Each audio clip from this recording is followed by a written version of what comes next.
So we're getting ready to start some attacks. I just want to pass on a little story. So my wife over the holidays was shopping, and she's coming out. She got all our bags and shit like that. And some crackhead, you know, we live in like downtown Fort Lauderdale, and she was out towards the beach shopping at one of the malls. But anyway, so some crackhead comes up to her and is like, "What do you got in the bag? Let me get one of those bags from you."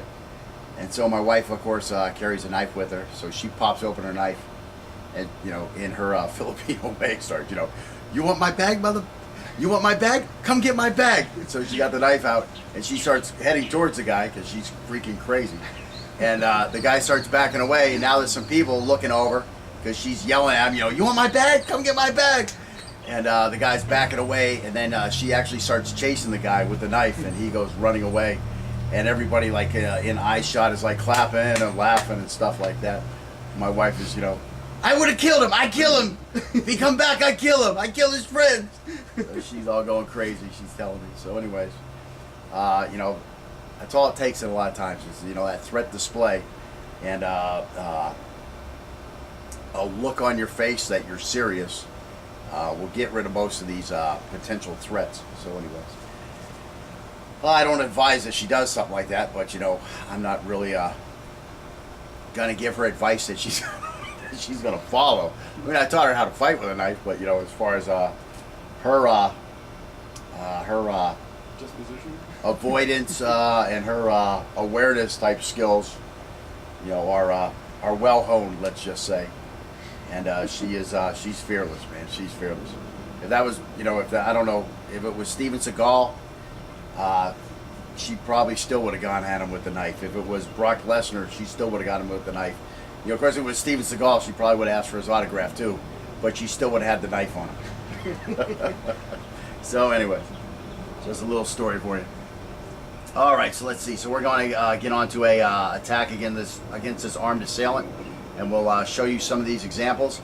Again, we're just trying to set up a basic attacking premise for you, as meets the parameters of this class. Again, you know, your attack, you're going to go with your strengths, that type of stuff. But if you're looking for a basic a basic map to start following, a foundation for your attacks, you know, we'll show you some different attacks here, and we'll talk about some theory behind it. I think have I gone over all this stuff already, or? So, anyways, yeah, what we're looking at is we attack in different manners depending on how the threat is facing us. So what we're going to do is we're going to look at his stance, and we're going to find where's the weakest part of the stance. And it becomes easier to find the weaker part of the stances when you actually know how to attack from those stances. So again, you know, I talk a lot about, you'll see a lot of videos on the internet where guys are saying, "Oh, this is what you do against that jailhouse shanking attack." But then when they show you the jailhouse shanking attack, they're not even doing it, you know, properly. So I mean, that's a critical thing. So yeah, that's one of the things we bring into these attacks, is we have thought about it from the attacker's viewpoint. Is, you know, where are his weaknesses, and you know, we're going to focus on those weaknesses, that type of stuff. So again, we're going to get on with this frontal meeting with a opposite side lead, so it'll be like a mirror image, and this guy is going to be unarmed. And again, like we said, you know, there's lots of reasons to attack an unarmed threat.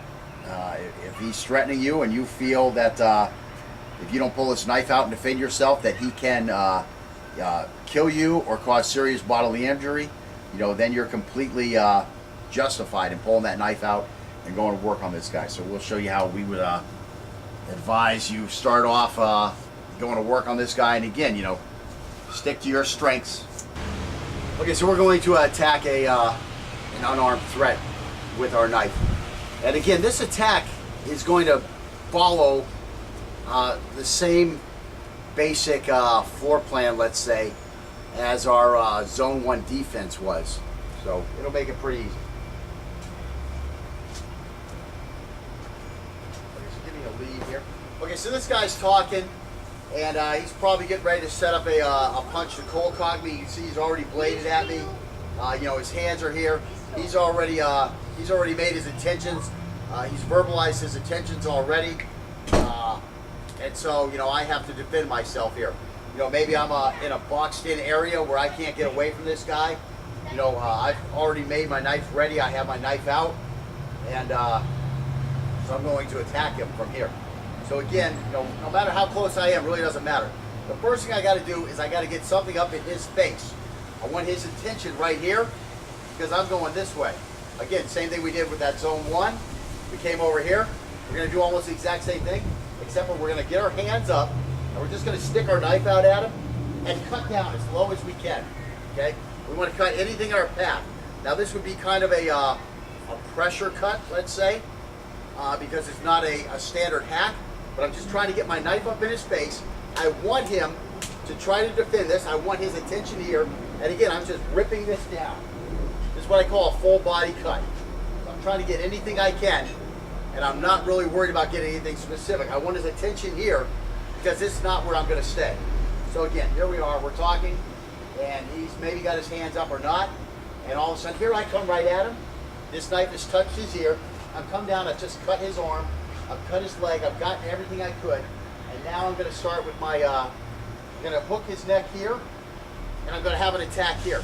So again, I want to get as much of his attention here as I can. Now from here, I've got good control of him. Now I'm going to start shanking, rolling the blade, getting to his neck with one cut. Now I want to take him to the ground, okay? This is, we're getting into the sensory removal area. Of course, if this was just a threat I wanted to get away from, at any point I could have left this guy. So again, how lethal is my attack initially? I'm here. I'm in here. I'm slashing down. I'm grabbing him here. Put this knee anywhere, on the thigh, in the groin, on the stomach, up to the head, okay? It can go to any of those places, whichever you're best at. So slamming here. Now I can leave right now if I want. If I want, I can leave. He's got two buddies over here. I probably want to do a little more to this guy. You know, I at least want to get these two slashes in here to let his buddies know I'm a serious person. I am willing to do whatever it takes to get out of this situation. My level of violence is not limited. Beware, because I'm coming for you next, okay? These are things that you have to think about, okay? But again, after I threw this knee, could I leave? Yes, I could have left. But again, this isn't a case where I can leave. The door's locked. This guy could follow me. I have to go somewhere where this guy could follow me. So I need to finish this guy off. Again, I've got him here. Now I'm going to fight my way over here, get on his neck. I'm going to rip the neck. Now from here, I'm going to throw this guy back, and I'm going to ride him to the ground. I'm not just going to throw him to the ground and let him fall. I'm going to ride him to the ground. I want to maintain this contact.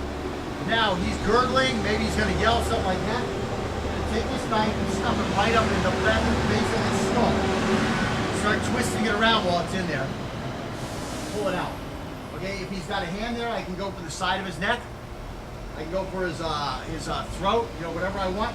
But basically, this is where I'm going, right up in here. You'll feel the area where you want to go.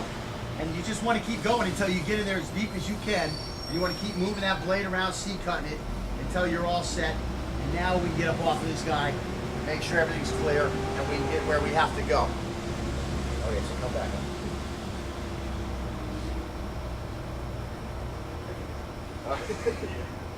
I never take it easy slow down. Okay, so again, here we are. We're talking. This we're in a situation. We're uncomfortable, and again, we're going to be here. Bam, jabbing, jabbing. That was not a good one. And stabbing, stabbing. I kind of wanted to talk, and I should have kept going.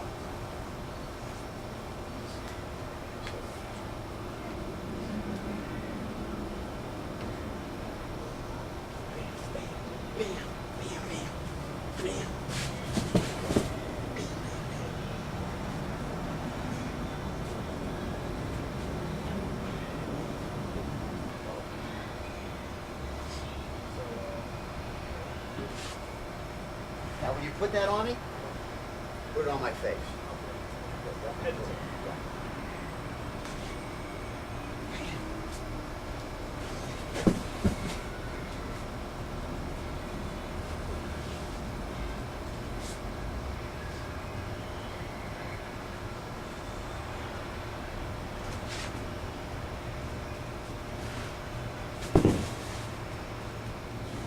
Now you're a little bit on my spinal column. You come up on an angle. here, 45 degrees, up in underneath the skull. You don't want to just pound on my, you don't want to just pound on these, the vertebrae, right?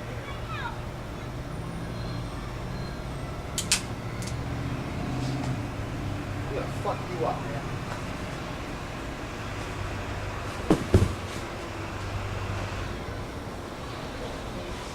Hey, you're missing me.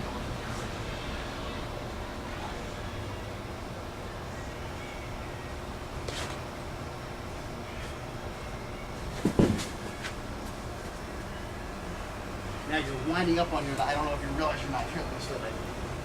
So it's just gonna come here. It's gonna come straight. I want that straight.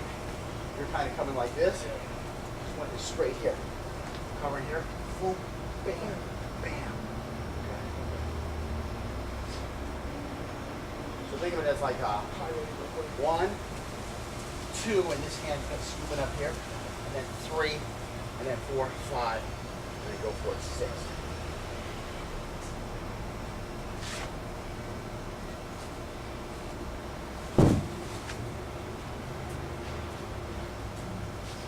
Kind of slashing and twisting at the same time. What's that? Slashing and twisting. Yeah, whatever you do.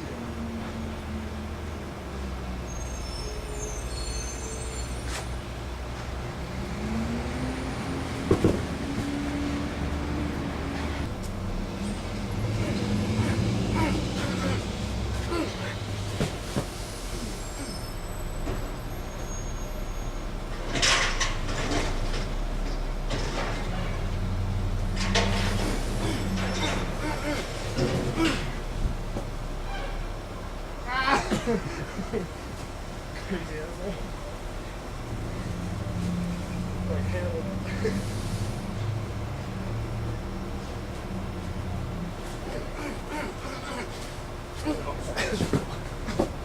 It's fine.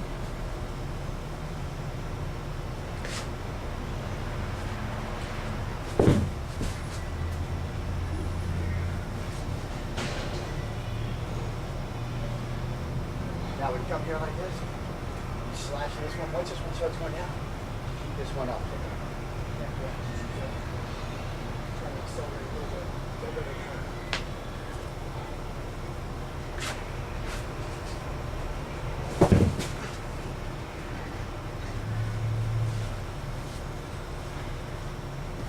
feel like I was too high on top. I want to stay like. No, you're better. The closer you are to the shoulders, the better. That's going to keep you from getting up more.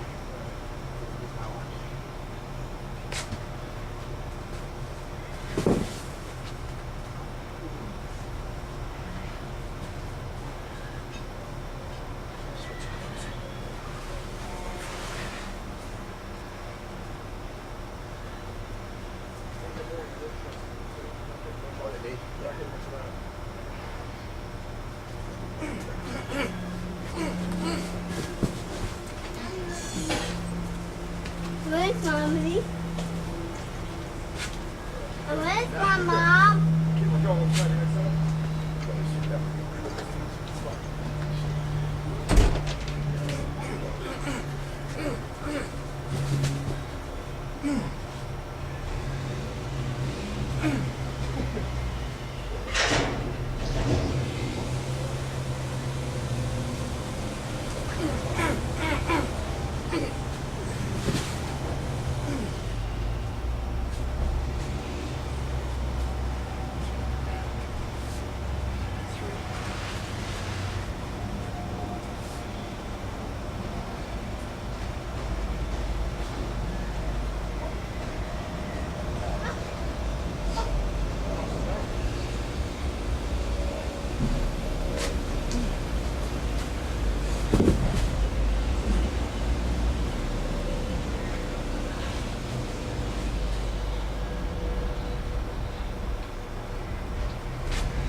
Yeah, should have warmed it up before.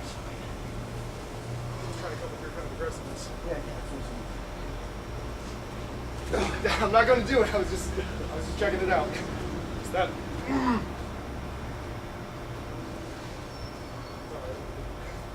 Interrupt for stretching. It's like fucking with somebody in a yawn. One more.